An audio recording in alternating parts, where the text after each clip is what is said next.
ഞാൻ മാത്രമല്ല, വേറൊരാൾ കൂടി പാറുവിന് ലെറ്ററും ഗിഫ്റ്റും ഒക്കെ അയക്കുന്നുണ്ട്. അതും ഗന്ധർവൻ എന്ന പേരിൽ തന്നെ. അതാരായിരിക്കും? എന്റെ കൈയക്ഷരവും അയാളുടെ കൈയക്ഷരവും വ്യത്യസ്തമായിരിക്കും. എന്നിട്ടും അവക്ക് എന്താ അത് മനസ്സിലാവാത്തത്?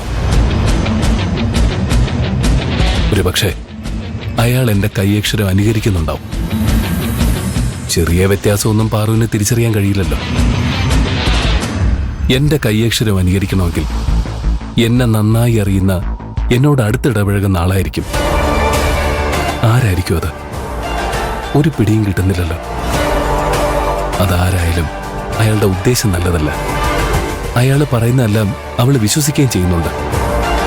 ഞാനാണ് ഗന്ധർവനെന്ന് അവളോട് തുറന്നു പറയുക മാത്രമാണ് അവളെ ഇതിൽ നിന്ന് രക്ഷിക്കാനുള്ള ഒരേ ഒരു വഴി. പക്ഷേ ഗന്ധർവൻ ഞാനാണെന്ന് പറഞ്ഞ അവൾ വിശ്വസിക്കും. ഇവന്റെ ഈ ആലോചനയും ടെൻഷൻ അടിച്ചുകൊണ്ടുള്ള ഈ നിപ്പും പാർവതിയോട് എന്തൊക്കെയോ പറയാനുള്ള ഇവന്റെ വെപ്രാളമൊക്കെ കാണുമ്പോൾ ഇവൻ തന്നെയായിരിക്കും അവളുടെ അജ്ഞാതനായ ഗന്ധർവൻ.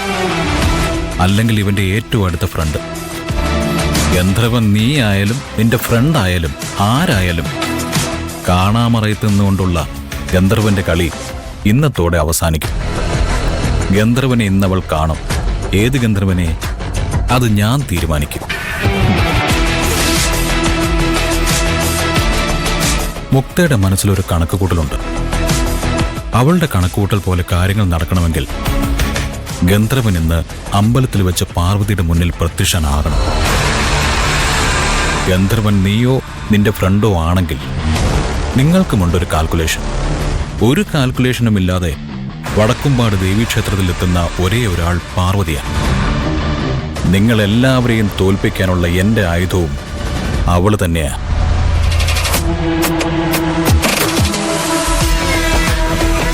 പ്രിയൻ,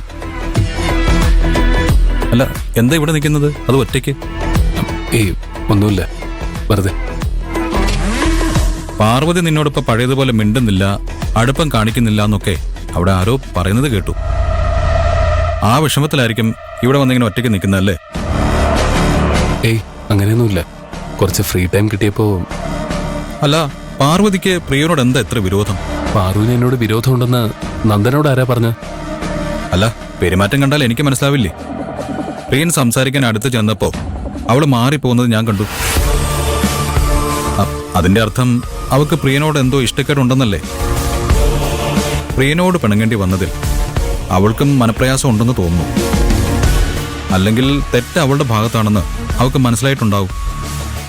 പ്രിയന്റെ അടുത്ത് വന്ന് അത് തുറന്നു പറയാൻ അവളുടെ ഈഗോ അനുവദിക്കുന്നുണ്ടാവില്ല. അതുകൊണ്ടായിരിക്കും അവൾ അമ്പലത്തിൽ പോയി ദൈവത്തിനോട് പറയാമെന്ന് തീരുമാനിച്ചത്. അവൾ അമ്പലത്തിൽ പോകാൻ കരുണാകർ സാറിനോട് പെർമിഷൻ വാങ്ങിക്കുന്നത് കണ്ടു. അതുകൊണ്ടാണ് ഞാനിങ്ങനെ പറഞ്ഞത്. പാറു അമ്പലത്തിൽ പോകാൻ കരുണാകർ സാറിനോട് പെർമിഷൻ ചോദിച്ചെന്നോ? ഏത് അമ്പലത്തിൽ പോകാൻ? വടക്കുംപാട് ദേവീക്ഷേത്രത്തിലാണോ? അങ്ങനെ അവള് പറഞ്ഞത്.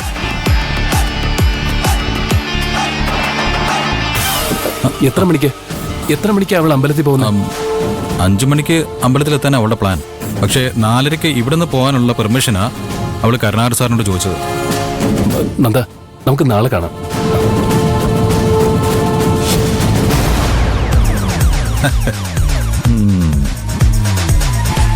അമ്പലത്തിന്റെ പേര് ഞാൻ പറഞ്ഞില്ല. പക്ഷെ വടക്കുംപാട് ദേവീക്ഷേത്രമെന്ന് നീ കൃത്യമായിട്ട് പറഞ്ഞു. എന്ന് വെച്ചാൽ ഗന്ധർവൻ നിന്റെ കൂട്ടുകാരനൊന്നുമല്ല, നീ തന്നെയാ. പാർവതിയുള്ള നിന്റെ പ്രത്യേക സ്നേഹവും പരിഗണനയും കണ്ടപ്പോഴേ എനിക്കത് തോന്നിയതാ. ഇത് വെറും ഫ്രണ്ട്ഷിപ്പ് അല്ലെന്ന്. പക്ഷെ പ്രിയ, ഗന്ധർവന്റെ വേഷം നിനക്ക് അഴിച്ചു വെക്കേണ്ടി വരും. പക്ഷേ ഗന്ധർവൻ എന്ന കഥാപാത്രം അവസാനിക്കില്ല. ഞാൻ ആ വേഷം തുടരും. അല്ലെങ്കിൽ ഞാൻ ഗന്ധർവനായി ആടി തിമിർക്കും. സദസ്സിലിരുന്ന് നീ അത് കാണും.